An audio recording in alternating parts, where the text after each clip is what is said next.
Hello guys, this is Lethe Art Studio with a video on how to draw a chibi. In this drawing tutorial we are making Rukia as a Shinigami holding her katana. First of all, we are making 3 same-sized circles. Each of them will be the space for 3 different parts of our chibi body. Make lines really light, since they are only guidelines for the body posture we will decide. Draw 2 small circles for the shoulders at the top of the mid-circle.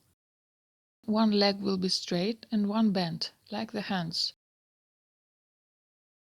For the head, at this starting point, we only need to draw a V shape for the chin and a vertical line in the middle of the head, only to orient her face. After our basic position of the bones, we shall add muscle mass to our chibi. Even now, you don't need to be extremely specific, because the Shinigami mantle covers the entire body. However, Rukia's hands will be visible. She is holding her blade and her blade case.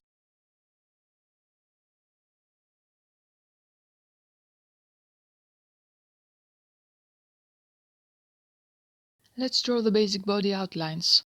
They will be covered by the mantle, but we need them to guide the mantle cloth later on. Add the tiny leg soles, one at the front and one stepping behind.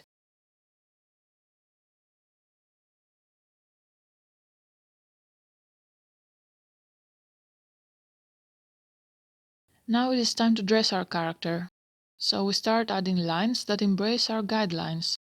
A Shinigami mantle is long enough to cover the legs till the ankle level. This mantle will be airy.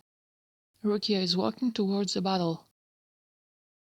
For the sleeves we are making curvy lines because the air affects them as well. They have a second sleeve cloth below them, and we draw that as an offset line at the end of our sleeve. The second sleeve is also affected by air. On her chest we are adding a V for the mantle clothes, and again the offset lines for the second mantle layer that is below the basic black Shinigami mantle. At the waist lever we are tying the mantle with a thin ribbon. We are making the bunny ears resting vertically because of gravity, and we add the ribbon edges behind them. Don't forget the belt around the waist. Make some lines curvy to achieve the look that Rukia is moving. Her sword case is tied at the ribbon that's around her waist. This case is thin and long. We're making a chibi, so any equipment has to make her seem tiny and cute. That means that it has to be big enough. The way we drew her hand earlier doesn't work, it is too far away.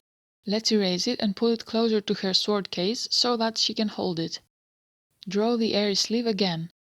Her right hand will be holding the sword, and its blade has to be as long as the sword case is. Now let's proceed with the slippers. Shinigamis are all wearing socks and slippers. The socks are hiding all the leg's fingers and separate only the first one.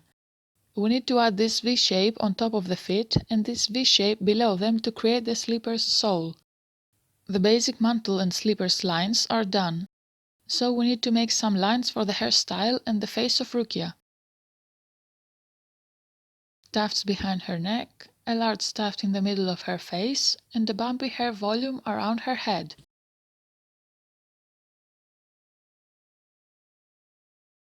We're making a chibi, so the eyes have to be really big, and as always we're making a strong top eye line to make them look classically cute.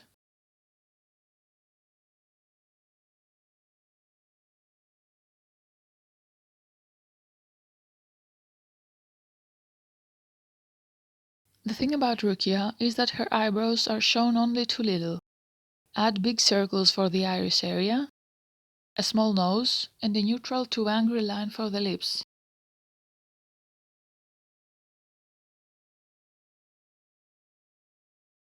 Sharpen your pencil and we are good to start making lines more specific.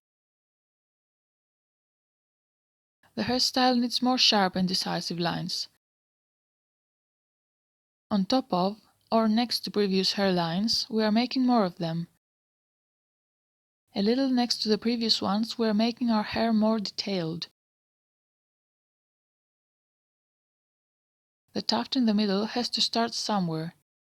I'm not sure where exactly, but I decided to locate this start at the top of her head. The Kutsuki family has strange hair flows anyway. Make this tuft bumped up to add volume to it. The tufts at the back are following the pineapple effect, but upside down. Rukia has spread hair behind her neck, and with small bent V-shapes we are creating the pineapple.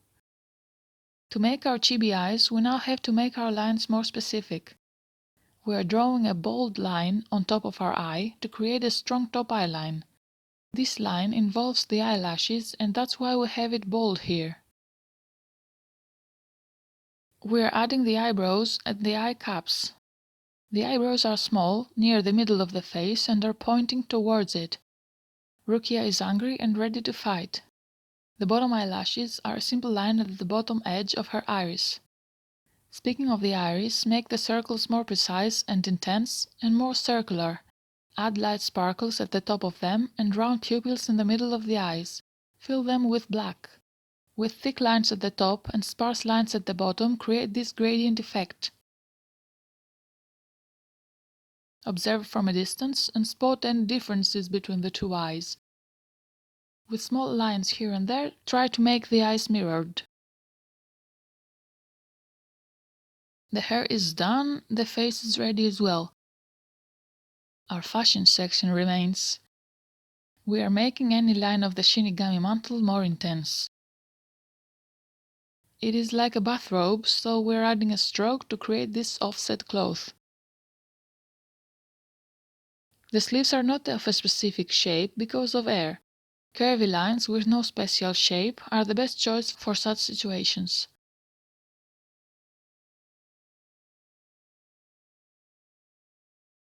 Cover the hands and add cloth folding lines here and there to make the sleeves seem like they are not flat.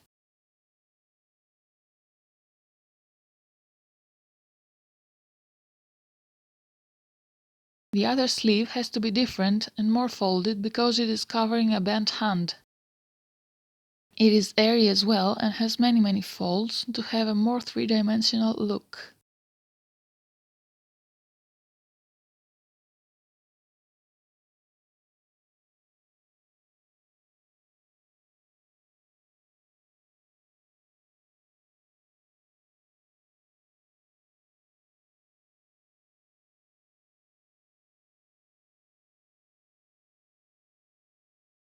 For the ribbon at Rukia's waist we have to make more lines. It is not a silk ribbon, but kind of a more soft material. This allows more wrinkles, and the lines we are making are not referring to a firm object. They are more free and loose.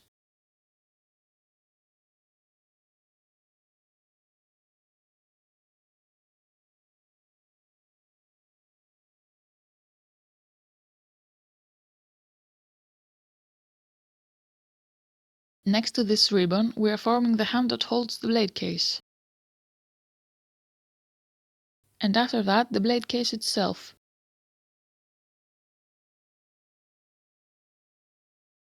Make its lines as straight as you can. I know it is difficult to have a unique straight line. For me, these lines work only if I draw small ones and keep a distance from the drawing to see if they create a straight line.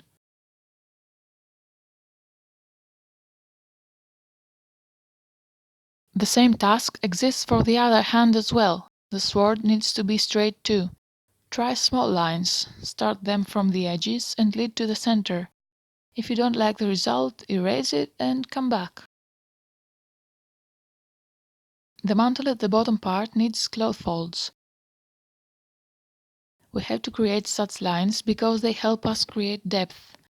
We're adding more lines here and there to make Rukia's lines sharper and more intense.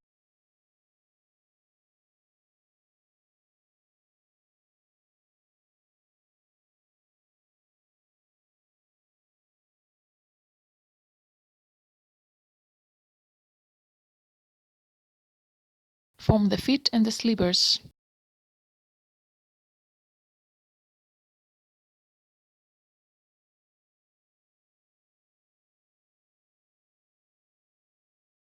I don't like this hand, so I'll make it smaller.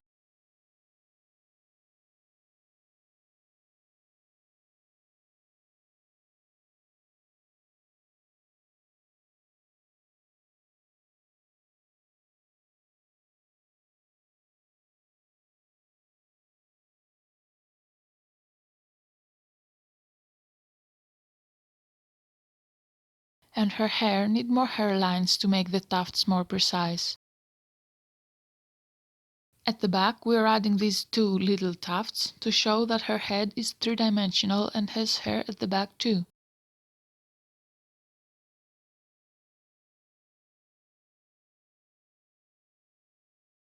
And Rukia will now be inked. Slowly and carefully we are making our lines intense. A difficult part is always the straight lines. Follow the lines you did earlier and try to join the small lines straight. Add close lines and create depth for the mantle. Be mindful of the lines that are crossing each other and remember which of these refers to a mask that is on top of another. Cover the hairlines and use a smaller pen width for the eyes. For smaller and more detailed areas, a smaller pen helps avoid mistakes. And line after line, our chibi Rukia is done. I hope you liked my video and tips. Hit the subscribe button for more of my art and suggest new heroes in the comments below. Thank you for drawing with me and I'll see you soon with the next video. Bye guys!